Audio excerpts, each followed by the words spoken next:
faut se rappeler que le programme de la société à 2000 watts date de la fin des années 90 en Suisse.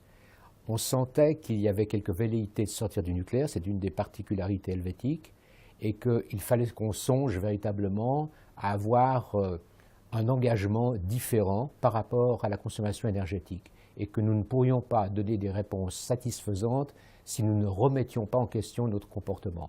Et c'est à travers les écoles polytechniques fédérales que cette suggestion a été faite. Alors elle paraissait quand même assez surprenante, parce que passer de 6500 watts d'un flux d'énergie primaire à 2000 watts, cela représente un changement qui est fondamental. Est-ce toujours d'actualité aujourd'hui? Le signe est donné. Mais il faudrait préciser de quel watt nous parlons. Mais l'indication est donnée, et c'est vrai qu'il y a une mobilisation au niveau suisse concernant les économies d'énergie. La Suisse a fléchi en ce qui concerne les énergies renouvelables, elle s'est montrée moins active, mais par contre, dans le domaine des économies d'énergie, il y a une détermination extrêmement forte et il y a indiscutablement une majorité pour soutenir cette démarche.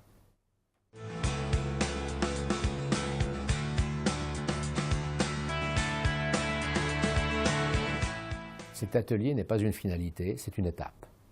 Et c'est une étape qui nous donne l'occasion de faire un point de la situation, que ce soit sur les économies d'énergie ou que ce soit sur la recherche concernant toutes les sources énergétiques. Donc, au terme de cet atelier, nous n'aurons pas terminé.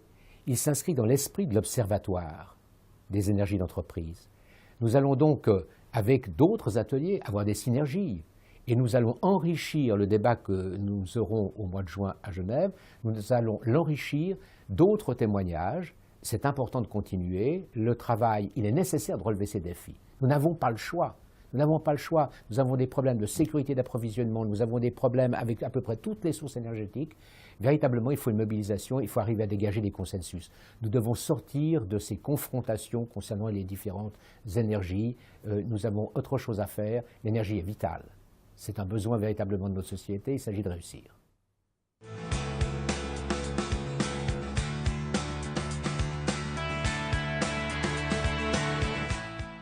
Elles ne seront actives que si elles s'y retrouvent économiquement.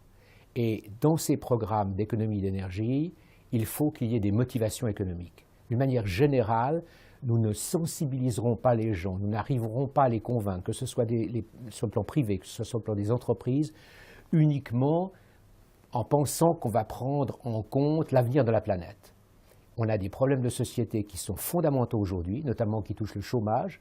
Donc, il y a d'autres priorités, mais nous réussirons si nous avons une dimension économique. Et nous pouvons avoir une dimension économique parce que cette politique-là génère des emplois. Cela a pendant très longtemps échappé, et certains ont même pensé que nous allions supprimer des emplois en allant dans cette direction. C'est faux.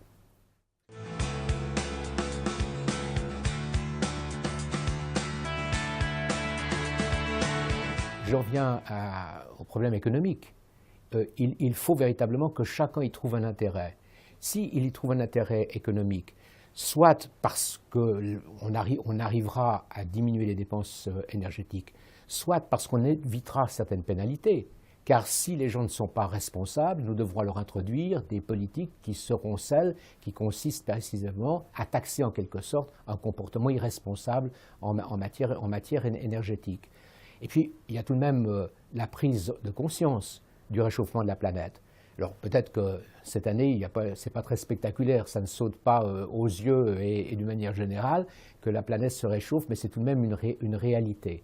Donc cette prise de conscience, elle a son influence, et elle a aussi son influence en termes d'image des entreprises. Une entreprise ne peut plus aujourd'hui apparaître comme n'ayant pas une sensibilité au niveau du développement durable, au niveau de l'environnement. C'est important pour elles. Certaines même soignent tellement cette image qu'il leur arrive d'en abuser et de faire moins que ce qu'elles disent.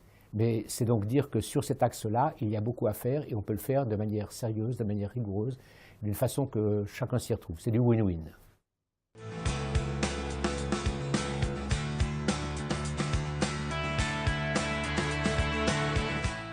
Et ce serait présomptueux de dire que les Helvètes vont influencer l'Hexagone, mais par contre, je pense que l'échange d'expérimentation, le dialogue doit être amplifié.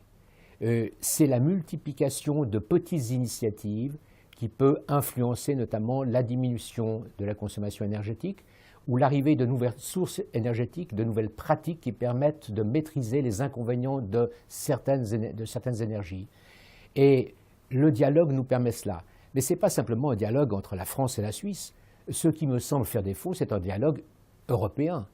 L'Europe n'a pas de politique énergétique. Et ces dernières semaines, elle prend conscience du fait qu'en n'ayant pas ce dialogue énergétique, elle s'affaiblit sur le plan économique. Les États-Unis, l'énergie américaine coûte 27% de moins que l'énergie européenne. Nos entreprises sont donc en difficulté. Ce n'est donc pas un problème suisse, ce n'est pas un problème français, c'est véritablement un problème européen.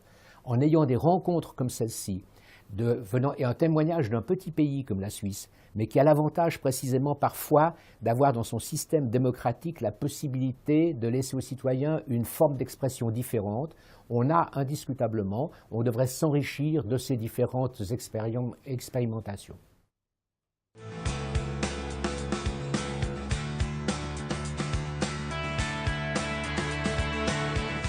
Des personnes qui apportent un témoignage sur l'historique de la société à 2000 watts, son évolution, sa crédibilité.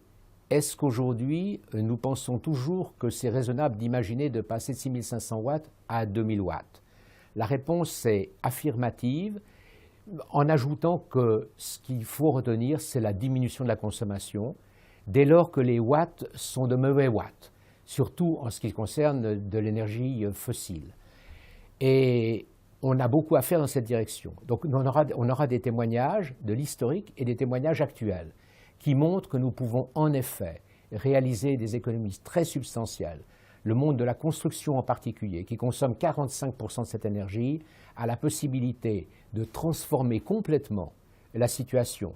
On a aujourd'hui des bâtiments qui sont totalement autonomes. Ils sont parfois même plus que cela.